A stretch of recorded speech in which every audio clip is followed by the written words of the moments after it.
I'm Adrienne Williams-Octolin, Director of the Office of Disaster Recovery, and welcome to another edition of Recovery Roundup. This edition, we're going to hear about a very important project for the people of St. Croix. But before that, I'll turn it over to Larissa Ellis, who will give you the recovery updates across the territory. From the WTJX studio on St. Croix, I'm Larissa Ellis. The Virgin Islands Territorial Emergency Management Agency began the long-awaited process of installing new tsunami warning sirens this month. Funded by $1.6 million from FEMA's Public Assistance Program, the project includes 44 new sirens territory-wide that will provide immediate evacuation warnings to swimmers, shoreside residents, and businesses in the event of a tsunami. FITEMA Director Darrell Joshin was on site at Magens Bay to mark the beginning of the project. Behind me is one of the first of our new tsunami sirens. You've noticed behind me it's also no longer a wooden pole. It's a steel hot dip galvanized pole, approximately 40 feet up in the air and about 10 feet in the ground. And you can see guide wires behind it. It has solar panels on it, a radio, and on top of it is what we call the tsunami siren head, where the actual audible tone goes out that alerts you or warns you if you're going to have a tsunami hit the territory. So we have 19 of these going on the island of St. Thomas. Then we have one going to Water Island. We have 7 going over to the island of St. John, and we have 17 on St. Croix. As each tsunami warning siren is installed, the public can expect a brief test of the system. The project is expected to be completed this June. Another recovery project that will be completed this summer, much to the delight of Grove Place residents, is the Isaac Boynes Ballpark on St. Croix. The recreational area accommodates a variety of sporting and community activities. We recently caught up with Errol Abel of the Sports, Parks and Recreation Department and contractor Waleed Abdullah of DVD Construction for more information on the ongoing renovations.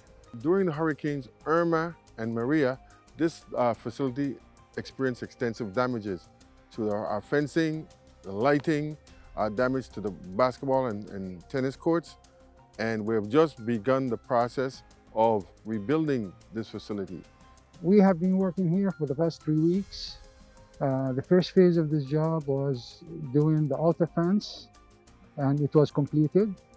Then we built a 4-foot fence from the north side. It was completed as well. And we built the fence for the baseball field. Then we moved and we removed all the old fence that existed on the tennis court and the basketball court. We implanted some new posts, and it will take us another 2 to 3 weeks to complete the job. This project cost approximately $250,000 to have all this work done. It's being funded by FEMA disaster recovery monies. The project will also include new field lighting and renovations to the dugouts.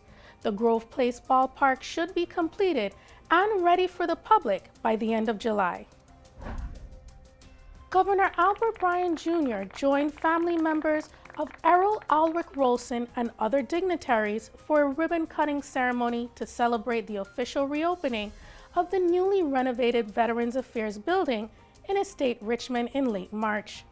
The $100,000 renovation project was completed by local contractor O'Reilly Construction and includes interior repairs to the ceiling, bathrooms, conference room, director's office and waiting area, and exterior repairs to the roofing and fencing. Veterans Affairs Director Patrick Farrell said the one-story facility was renovated with veterans in mind.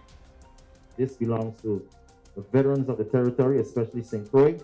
I want them to have a place where they're comfortable, feel comfortable in coming to get their services done. We have a pleasant staff, now we just need a pleasant building, so I think we have a match made in heaven. The Virgin Islands Water and Power Authority is moving forward with plans to build an 18-megawatt microgrid on St. Croix, thanks to a $4.5 million obligation from FEMA.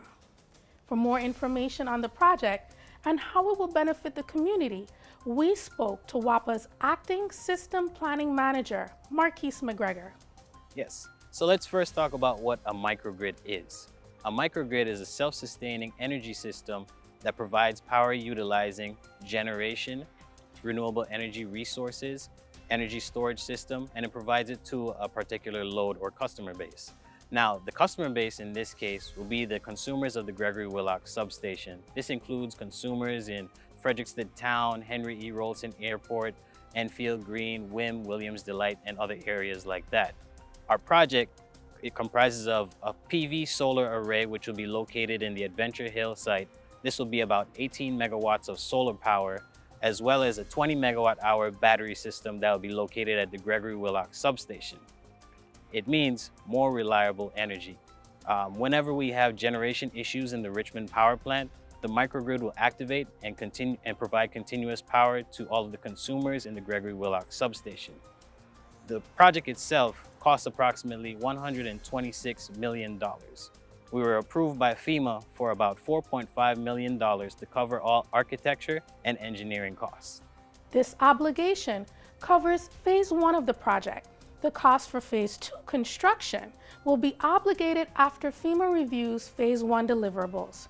The St. Croix microgrid project is one component of the authority's 5-year strategic transformation plan to develop a more efficient, reliable, and resilient electrical system using federal funds. For up-to-date news on all disaster recovery projects in the territory, visit www.usviodr.com. Thank you, Larissa. And as promised, I'm here today at the Henry E. Rohlsen to get updates on what's happening with a very important recovery project. And with me is Mr. Tafari Nelson, a mechanical engineer with the Virgin Islands Port Authority, who has direct oversight over this project. Mr. Nelson, tell us a little bit about where we are and what this project entails. All right, so this project is the first of 4 of the terminal expansion project. What it focuses on the expansion of the holding room specifically. This is where departing passengers leave to go abroad to America. This is basically doubles the capacity for passengers, makes it more accommodating for more passengers as well as the passengers that are already here. And I'll pass it over to Kyle. He's our project manager. I'll let him do a little more introduction of who he is. Thank you. This is Kyle Hawley with American Infrastructure Development. With a project manager on the project. We started the design of this project in 2018. Applied for a federal grant, which was granted to us, basically to double the capacity of the existing hold room, as Tafari mentioned. We're going to about 18,000 square feet of air-conditioned space. If you're familiar with the airport, the old arcades when you got off the plane and walked to baggage claim, that's all going to be enclosed now.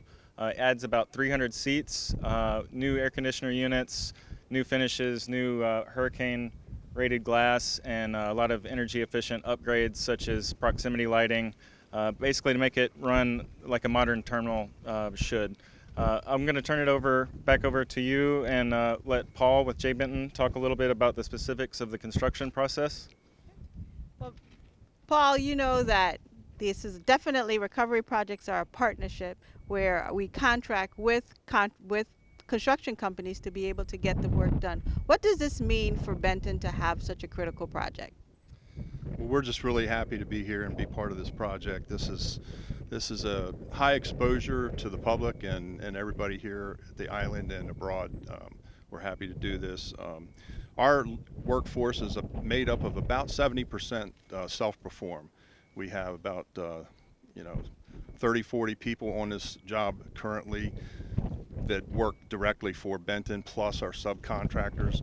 Most of those are local hires as well. So it's a good project for the community to have people working here that take part of it. Some of the features, like Kyle said, is we have the aluminum and glass storefront, a little over 300 feet of that. We also have a terrazzo flooring that's going to be beautiful. We have architectural ceiling that's grid ceiling that's going to be really nice. It's going to be a beautiful project. Happy to be here. Yes. Well, this is really exciting news. We received a $7 million grant from the U.S. Department of Commerce through the Economic Development Agency, and this is going to take us to the next level here. Governor Bryan has committed to ensuring that our product, our tourism product, and overall transportation and our building of our infrastructure continues to progress. Now, if you want to stay up to date with what's happening with the recovery, make sure you tune in the last Thursday of every month to WTJX for Recovery in Focus. And I promise you to be on site again for another Recovery Roundup because we'll continue to build a legacy of resilience.